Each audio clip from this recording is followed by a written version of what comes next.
बिस्मिल्लाहिर्रहमानिर्रहीम। अस्सलाम वालेकुम व्यूअर्स, मैं हूँ आपकी होस्ट सितारा। कुकिंग विद सितारा में आपको वेलकम कहते हैं। व्यूअर्स, आज हम आपके लिए कुकिंग नहीं लेके आए, आज हम आपके लिए कुछ बातें चीज़ें लेके आई हैं जो हमारे व्यूअर्स हमसे इनबॉक्स पूछते हैं। और कई छोटे शहरों में रहने वाली बच्चियों को पता नहीं, कुछ बाहर के लोग हैं जिनको इलम नहीं, तो हमसे पूछते हैं। तो आज हम स्पेशल उनके लिए एक वीडियो बना रहे हैं। अच्छा जी, सबसे पहले तो मुझे पूछा गया है जी अजवाइन क्या चीज़ है। तो ये देखिए, ये चीज़ है अजवाइन। मैं आपको बहुत करीब करके दिखा रही हूँ। अच्छा जी, ये जब पहले ज़मानों में जब लोग पेट वेट खराब होता था तो होम रेमेडीज़ करते थे, तो लोग घरों में अजवाइन वगैरह को इस्तेमाल कर लेते थे और हाजमे के लिए बड़ी बेहतरीन चीज़ है। लोग इसकी फक्की बना के खाते हैं। फक्की यानी कि पाउडर सा होता है, वो बना के खाते हैं। अच्छा, ये बड़ी आसानी से हर पंसारी की दुकान पर और जनरल स्टोर वगैरह जहां आपको रोजमर्रा दालें मसाले लेते हैं वहां से आपको अवेलेबल हो जाएगी। और अगर आप पाकिस्तान से बाहर हैं तो वहां भी आप ये शक्ल देख लें, आपको पैकिंग में मिल जाएगी। ठीक है जी, ये तो अब क्लियर हो गया तकरीबन आपको कंसेप्ट अजवाइन का। अजवाइन हम पकौड़ों में इस्तेमाल करते हैं, भिंडियों वगैरह में थोड़ी सी डाल लेते हैं। यानी हर उस चीज़ में जो आपको लगता है कि हजम होने वाली नहीं है, अगर उसमें आप थोड़ी सी अजवाइन शामिल कर लें तो हाजमे के लिए बहुत बेहतरीन है। मैं कोई हिकमत तो नहीं जानती, लेकिन इतना पता है कि पेट में दर्द वगैरह हो तो आप थोड़ी सी अजवाइन, नमक और पानी लें तो तकलीफ दूर हो जाती है। चलिए जी, आपका ये एक कॉन्सेप्ट क्लियर हुआ। अब हम आते हैं दूसरी तरफ।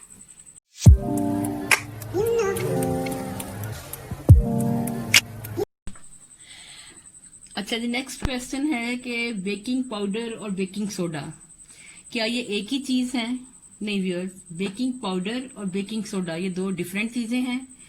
ये देखिए, शक्ल तो बाहर एक जैसी लग रही है। ये हमारे पास बेकिंग पाउडर है और ये बेकिंग सोडा है।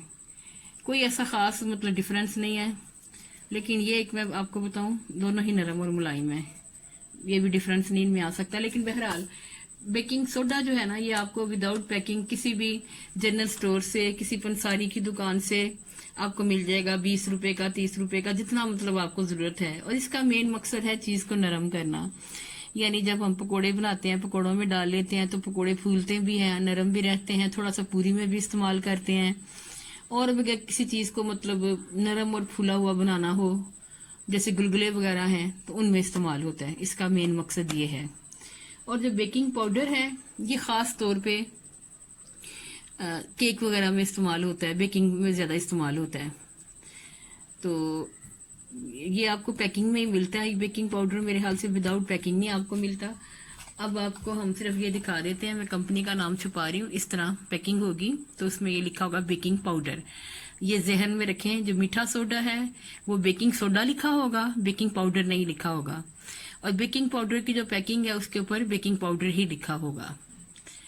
तो अब उम्मीद है आपको ये कंसेप्ट भी क्लियर हो गया होगा।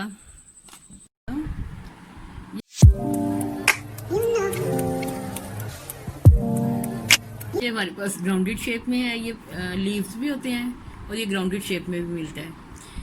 तो ओरिगानो का मैं आपको बताऊं, ये पिज़्ज़ा वगैरह में या चाइनीज़ खानों में इस्तेमाल होता है। इसकी खुशबू बहुत अच्छी है, खानों में बड़ी अच्छी खुशबू देता है।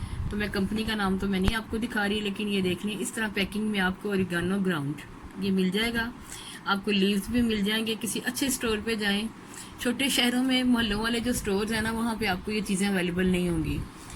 तो अब तो छोटे छोटे शहरों में भी कई जगह पे सुपर स्टोर बन गए हैं। आप किसी अच्छे सुपर स्टोर पे जाएं, ये चीज़ें अगर आप एक दफ़ा ख़रीद लेंगे तो ये काफ़ी दिन तक चलती हैं। यानी ये सारा पैकेट एक ही दिन आपके खुद यूज़ नहीं हो जाना। एक पैकेट आप ले लें, कम से कम आप अगर रोज़ तो ज़ाहिर नई रेसिपीज़ वगैरह बनाते तो एक पैकेट ले लें, आपका काफ़ी दिन चलेगा। तो ये कोई इतनी मुश्किल चीज़ नहीं है। देख लें, इस तरह पैकिंग होगी, ओरिगेनो लिखा होगा और आपको मैं इंग्लिश में भी लिखा हुआ दिखा देती हूँ। ये देखें, और इस तरह ये, ठीक है जी, ये भी आपका कॉन्सेप्ट क्लियर हो गया। ग्राउंडेड है तो इस तरह नजर आ रहा है आपको, जैसे ब्लैक पेपर है या गरम मसाला पिसा हुआ, इस तरह लग रहा है। लेकिन खुशबू से अंदाजा हो जाएगा कि ये डिफरेंट चीज है। चलिए, हमने आपको इसकी शक्ल भी दिखा दी है। मैंने फिर आपको बता रही हूँ, ये लीव्स की शेप में भी मिलता है और इस तरह भी आपको मिल जाएगा। कोई ऐसा ज्यादा मुश्किल चीज नहीं है। आप किसी सुपरमार्केट में किसी बड़े स्टोर पे जाके बोलें ओरिगेनो चाहिए, आपको ओरिगेनो मिल जाएगा।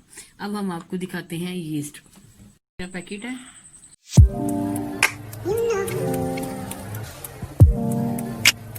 ये भी बहुत एक्सपेंसिव नहीं है, 100 रुपीज का पैकेट है।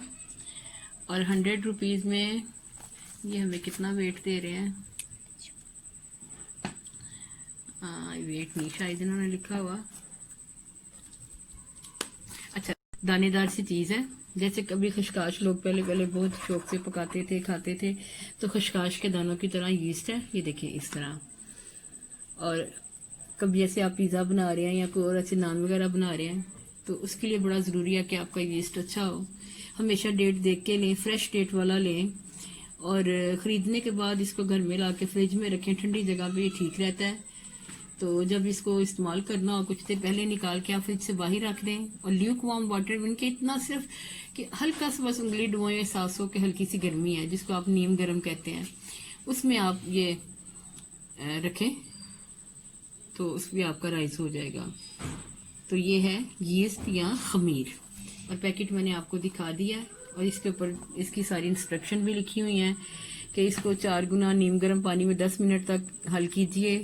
पानी का दर्जा हरारत 35 से 38 सेंटीग्रेड होना चाहिए। आटे या मैदे को गूंथते हुए खमीर का महलूल मिला लीजिए, हस्बे ज़रूरत पानी और अज्जा मिला लें।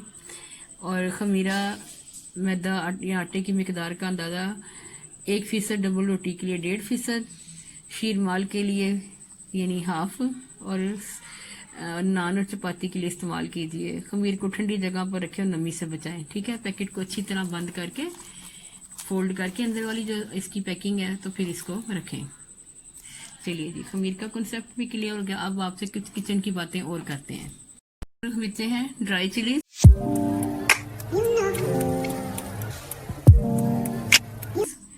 तो आप लोगों ने पूछा है कि चिली फ्लेक्स क्या चीज है।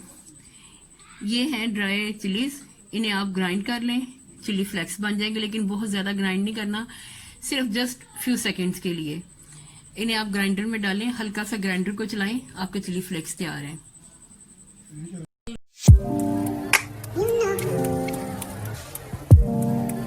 लोग कहते हैं कि जी हमारी दालें और चने वगैरह खराब हो जाते हैं, तो उसके लिए आज आपको टिप दे रहे हैं कि आप अपने वाइट चने, ब्लैक चने और वो दालें जो आप समझते हैं कि बाहर खराब हो जाती हैं, आप उन्हें जिप लॉक बैग में रख के तो आप उन्हें फ्रिज में रख सकते हैं। बहुत अरसा आपकी ये चीज़ें खराब नहीं होंगी।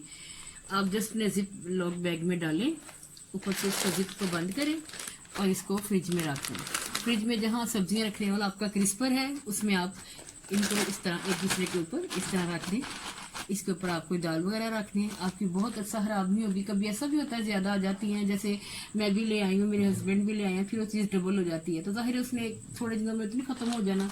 तो आप उसको जिप लॉक बैग में डाल के और फ्रिज में रख दें। कभी आपके चने सफ़ेद हों, काले हों, दाल हो, किसी टाइप की भी आपकी कभी ख़राब नहीं होगी। तो मेरे ख्याल से ये बड़ी बेहतरीन टिप है। मोस्ट ऑफ लोग कहते हैं जी वो कीड़ा लग गया, उसमें ये हो गया, वो हो गया, तो उसे कीड़ा लगने से बचाएं और फ्रिज में इसके लिए थोड़ी सी जगह गुंजाइश पैदा कर लें और आपकी चीज़ें कभी ख़राब नहीं होंगी।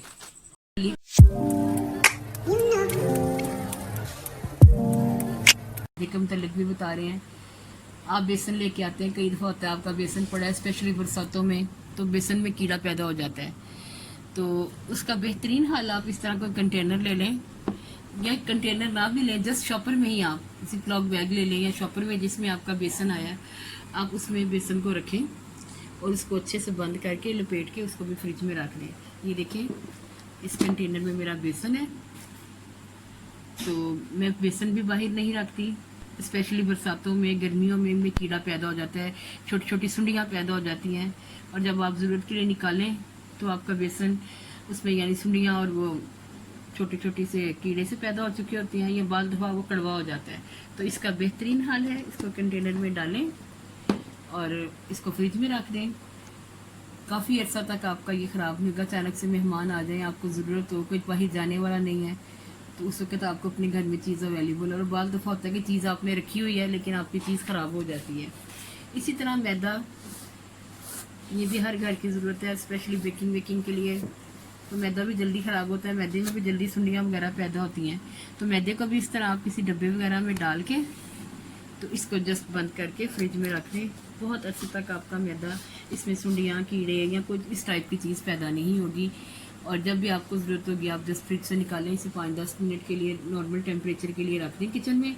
उसके बाद आप यूज़ करें। और फ्रिज में रखने से कोई फ़र्क नहीं पड़ता कि जी ये राइस नहीं होगा, ये नहीं होगा, वो होगा नहीं, कुछ नहीं। मैं काफ़ी अर्से से यूज़ करती हूँ, बेसन भी, मैदा भी और ये दालें वगैरह भी, कोई फ़र्क नहीं पड़ता।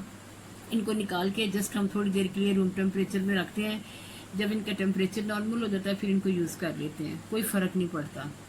तो आप भी ये हैक्स इस्तेमाल करके देखें, इंशाल्लाह ताला आपको बहुत फ़ायदा होगा।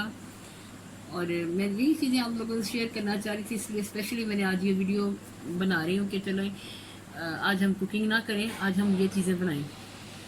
तो चलिए आपसे और चीज़ें डिस्कस करते हैं, इनको हम साइड पे कर देते हैं।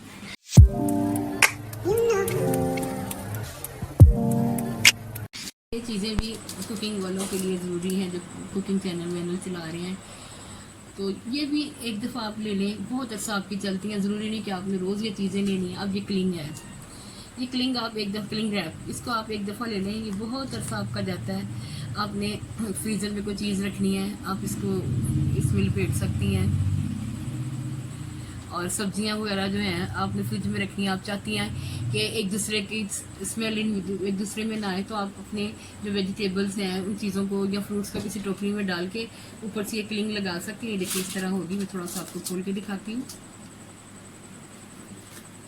ये ब्रीक रैप है, ये देखिए ट्रांसपेरेंट, ये देखिए, ठीक है।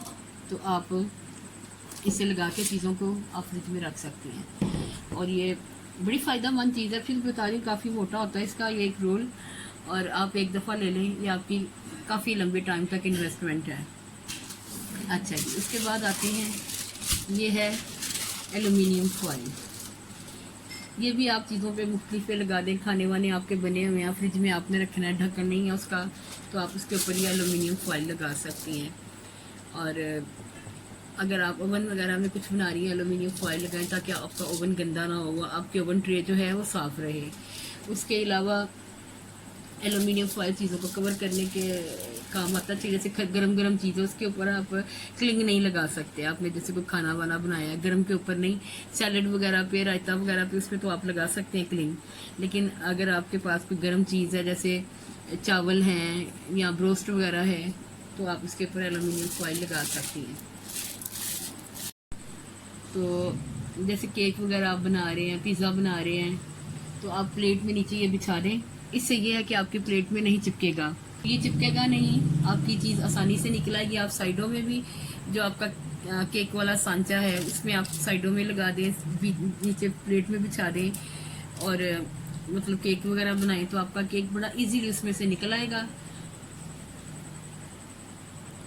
तो ये भी शेयर करना था। और किसी भी, मैं फिर आपको बता रही हूँ, किसी बड़े स्टोर पे आजकल ये चीज़ें बड़ी आसानी से अवेलेबल है, कोई इतनी मुश्किल चीज़ें नहीं हैं, बहुत आसान चीज़ें हैं। आपको आपके शहर में ही किसी भी अच्छे स्टोर से मिल जाएंगी।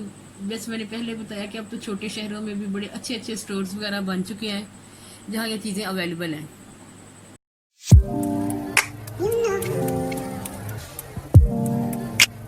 हमसे पूछा गया कि जी माइक्रो ओवन इलेक्ट्रिक ओवन में क्या फ़र्क है। माइक्रो में आप जस्ट खाना गर्म कर सकते हैं, लेकिन जो आजकल माइक्रो नए आ रहे हैं उनमें कुछ थोड़ा सा बेकिंग का सिस्टम भी है, तो वो ज़्यादा एक्सपेंसिव है। तो एक सिंपल माइक्रो है जिसमें आप सिर्फ खाना वाना गर्म कर सकते हैं, बस इस मकसद के लिए हैं। और ये इलेक्ट्रिक ओवन है जिसमें आप सिर्फ बेकिंग कर सकते हैं। तो सबसे पहले तो मैं आपको इसके पूरे फीचर्स बताऊँगी।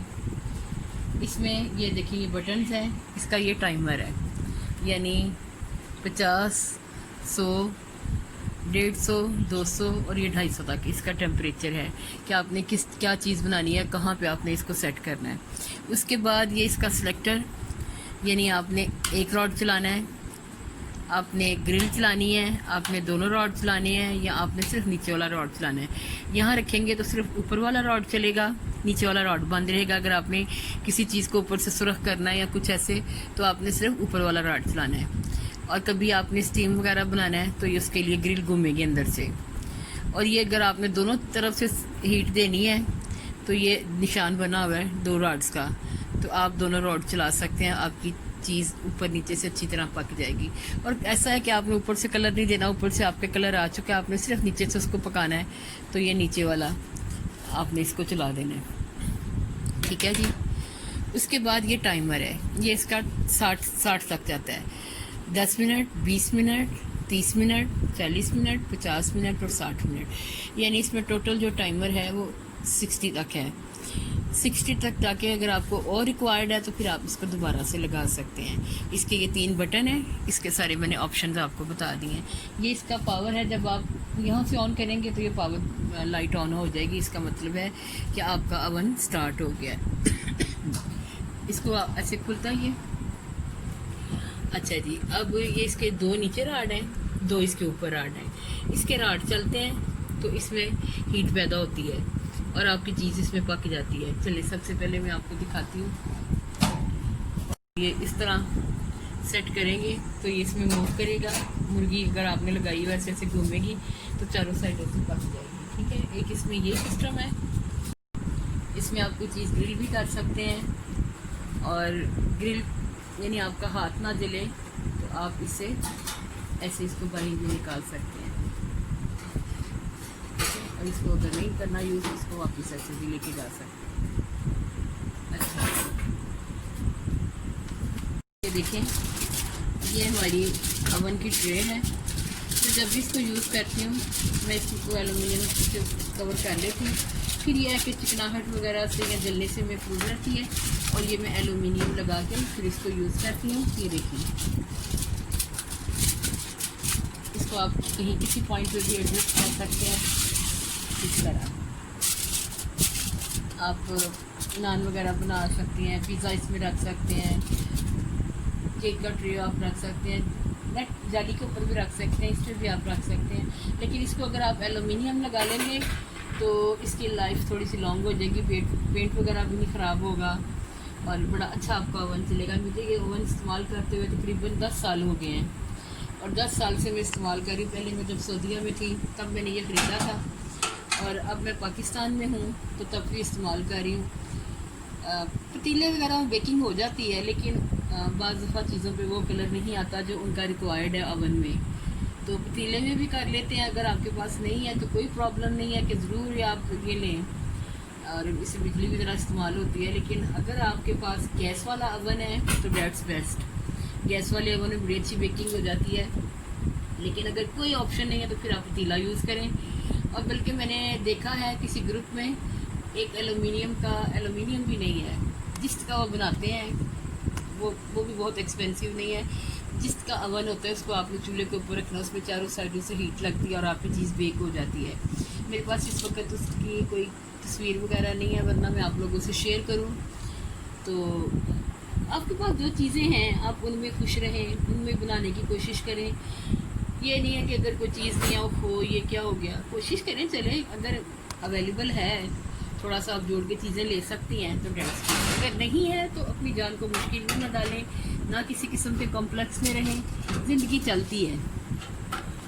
और फिर मैं आपको कह रही हूँ कि मैंने भी आहिस्ता आहिस्ता ये चीज़ें बनाई हैं, एक से दम से नहीं चीज़ें बनती। तो आप भी इसी तरह कोशिश करें आहिस्ता आहिस्ता चीज़ें बनाने की। कोई चीज़ भी आपको एकदम से नहीं मिलती, हर चीज़ के लिए आपको थोड़ा सा टाइम चाहिए, थोड़ा सा वेट करना पड़ता है। अगर आप कहें एकदम से सब कुछ हो जाए तो वो बहुत नामुमकिन है, मुश्किल है। तो कुछ साल लग जाते हैं, आपकी हर चीज़ बन जाती है। लेकिन मैं फिर आपको बता रही हूँ कि अगर आप बेकिंग के शौकीन हैं, आपके पास नहीं है ओवन तो नो प्रॉब्लम। आप पतीले में नमक डालें, एक बड़ा देख लें घर में कोई एक्स्ट्रा पतीला हो वो ले लें। नमक आप ये आयोडाइज सॉल्ट ना डालें, इसमें आप ये चक्की से जो मिलता है 10 रुपये किलो वाला वो ले लें। 2 किलो ले लें, 20 रुपये का, उस पर नमक बिछा दें। एक दफ़ा का बिछाया हुआ नमक उसमें आप 3, 4, 5 दफ़ा बेकिंग कर सकते हैं। उसके ऊपर एक स्टैंड सा रखें, उसके ऊपर आप अपनी कोई चीज़ रख के उसको हल्की आंच पे पका लें। पहले उसको प्री हीट कर लें, फिर उसमें आपने जो चीज़ रखनी है, पिज़्ज़ा रखना है, केक रखना है या कोई नान वगैरह बनाना है तो आप बना सकते हैं। ज़रूरी नहीं कि हर चीज़ ऐसे ही हो, यूँ ही हो। कुकिंग शोज़ का ये मकसद होता है आपको बताना, आपको समझाना। कुकिंग शोज़ का ये मतलब नहीं कि आप लोगों को कम्प्लेक्स में लाएं कि जी ये चीज़ें व्यूअर्स आपके पास अवेलेबल हैं, आप उसी में अपनी रेसिपी बनाएं, उसी में आप खुश रहें। जब शुरू में कुकिंग शोज लगते थे तो लोग नॉन स्टिक बर्तन देख के परेशान हो जाते थे कि जी ये तो रेसिपी नॉन स्टिक्स में बनी है, हम कैसे बनाएंगे, ये फलां चीज़ तो ऐसे बनी है। कोई चीज़ कुछ मुश्किल नहीं है, सिर्फ एक दफ़ा आपको मेथड आ जाए, आपको बनाना आ जाए, फिर बर्तन जैसे भी हों, कोई ऐसा ख़ास मुश्किल नहीं है। तो मैं फिर अपने व्यूअर्स से कहूँगी जो चीज़ें व्यूअर्स आपके पास अवेलेबल हैं, आप उसी में अपनी रेसिपी बनाएं, उसी में आप खुश रहें। जब शुरू में कुकिंग शोज लगते थे तो लोग नॉन स्टिक बर्तन देख के परेशान हो जाते थे कि जी ये तो रेसिपी नॉन स्टिक्स में बनी है, हम कैसे बनाएंगे, ये फलां चीज़ तो ऐसे बनी है। कोई चीज़ कुछ मुश्किल नहीं है, सिर्फ एक दफ़ा आपको मेथड आ जाए, आपको बनाना आ जाए, फिर बर्तन जैसे भी हों, कोई ऐसा ख़ास मुश्किल नहीं है। तो मैं फिर अपने व्यूअर से कुकिंग शोज देखते थे तो उनको ये था कि अच्छे बर्तन हो, अच्छा सा किचन हो, फिर ही हम कुकिंग कर सकते हैं। लोग देखते थे, लेकिन फिर आज आपसे कुछ कॉन्सेप्ट्स और हैक्स शेयर किए हैं। उम्मीद है आपको हमारी वीडियो पसंद आएगी। हमारी वीडियो आपको पसंद आए तो लाइक और शेयर करना ना भूलें, और जो हैक्स और कॉन्सेप्ट्स आपको अच्छे लगें उन भी अपने व्यूज़ दें, और हमारे चैनल को सब्सक्राइब करना ना भूलें। हमारी चैनल को सब्सक्राइब करें, बेल आइकन को प्रेस करें ताकि हमारी हर आने वाली नई वीडियो का नोटिफिकेशन आपको मिलते हैं। फिर आपसे किसी और दिन किसी और नई बात के साथ। अल्लाह हाफिज़।